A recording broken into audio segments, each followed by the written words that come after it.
Welcome to today's video. This is the final part of my top 10 metal records of all time, and now it's time to do thrash metal.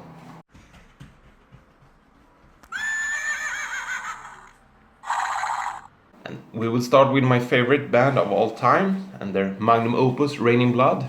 I did a Slayer ranking and Raining Blood was my favorite, is my favorite, so there's nothing more to say about this one.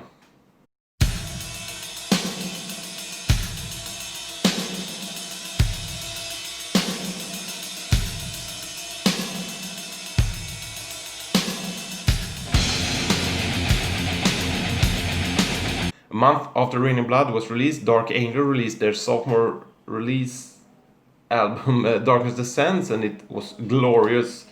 This goes neck to neck with Raining Blood, but the production is slightly better on Raining Blood, but otherwise this is almost equal, except maybe for the vocals. Ariah's vocals are a little bit better, but the drumming, riffing and everything is just fantastic on this one. And it was released, Raining Blood was released on October 7th, and Darkness Descends on November 17th in 1986. Def Jam Recordings, and this one Combat Records.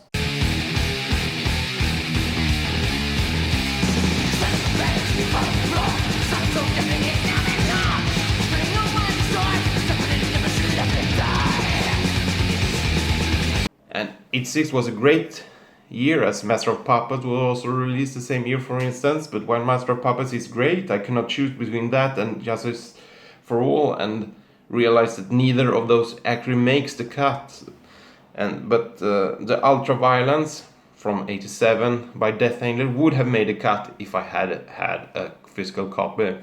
Instead, we moved to 88 and the release of Violence debut full-length Eternal Nightmare. And this is awesome. At first I had some trouble with Sean Killian's vocals, but they grew on me, and now he's one of my favorites of all time. The center of attention is the riffing on this record.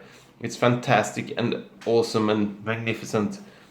And the band's second release, Oppressing the Masses, is almost as good, but I give the Eternal Nightmare a slight edge. It's just a little bit more intense and raw. Great stuff.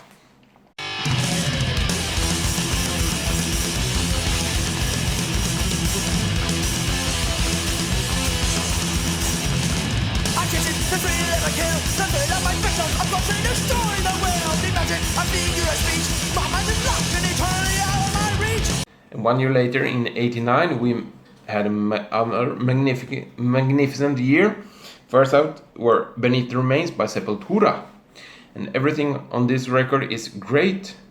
Some days I prefer Schizophrenia with its raw sound, but I don't have a physical copy of that one anymore, so I opted for Beneath the Remains for this list, because they are equals, and everything is just great. The riffing, the drumming and the vocals, excellent stuff. Released in 89 through Road Racer Records, it was released on April the 7th.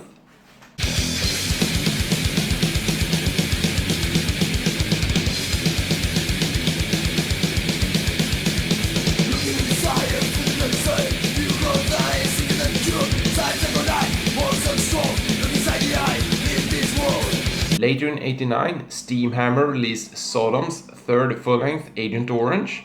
And Sodom is another one of those bands that has a very nice discography, but Agent Orange was the first one I heard, and it's still my favorite. Especially the title track, it's magnificent. And it was released on June the 1st in 89.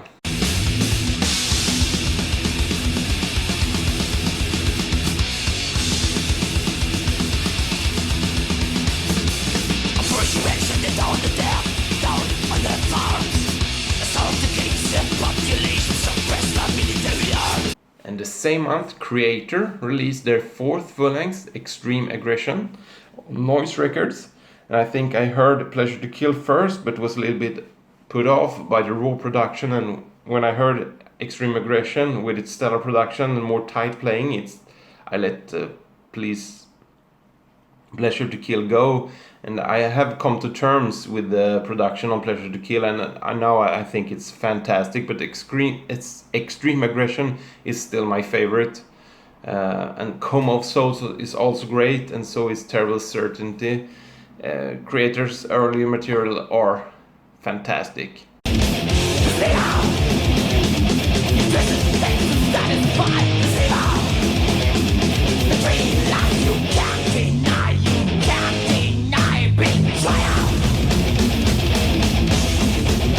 Moving to the US and onto something a bit more extreme, this is Beyond the Unknown by Incubus. The band had been around since '86 but had to change the name to Opprobrium in '99 because the other Incubus threatened with legal actions. Anyway, Beyond the Unknown was the band's sophomore release, and it's very intense and brutal thrash that sometimes tips over in death metal territory. And the production is fantastic, and the drumming is magnificent, and the vocals are great, but the best thing is the riffing. It's fantastic.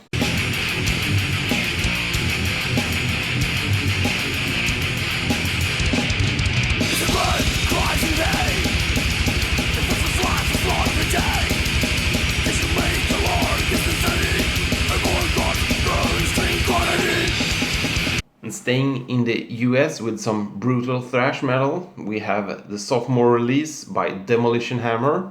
This is not as fast-paced as Beyond the Unknown, but the heaviness of the riffing is second to none, and it's so good, and the vocals and drumming and everything is just perfect. The only thing they could have skipped is the short Orgy of Destruction and taken that part and fit it into one of the other songs. But other than that, everything is just killer on this record. Released in '92 through Century Media.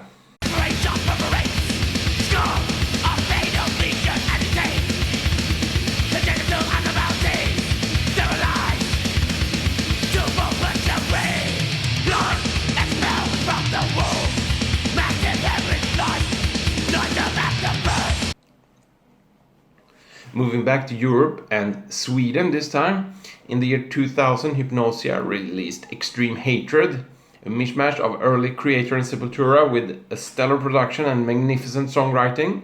If I only had to pick one from this list, this is probably the one I would choose. It's so good. This is excellent stuff. And if you have not heard this, I think Hammerheart still has copies, so pick this one out and be astonished because it's so good. And unfortunately, this was the band's only full-length release before disbanding in 2002. And I managed to see them live once, and they were awesome live. It was released through Hammerheart in 2000.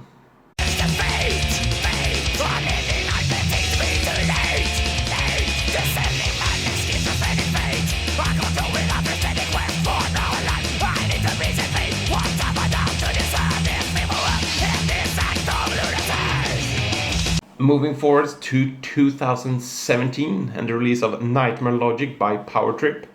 Power Trip is an American band from Texas, Dallas, Texas. And I first heard the debut full-length Manifest Decimation back in 2013 and thought it was very good, but did not like the weird effect on the vocals.